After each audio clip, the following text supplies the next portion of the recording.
Hi guys, আজকে আমরা চুই ঝাল দিয়ে মাংস রান্না করব। দেখি মাংসের কেমন টেস্ট হয়। এই দেখেন, দেখতে পাচ্ছেন আমরা চুই ঝাল কেটে কেটে দিয়েছি। এখন রান্না করে দেখা যাক কেমন স্বাদ হয়।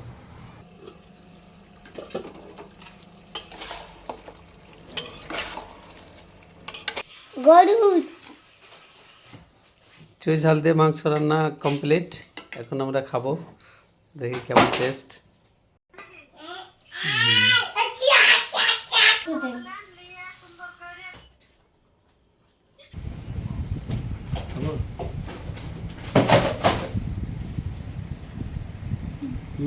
খুবই সুন্দর,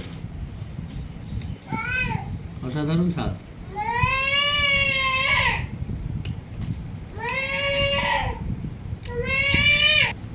আপনার কে কে চুই ঝাল দিয়ে মাংস খেয়েছেন কমেন্টে জানাবেন।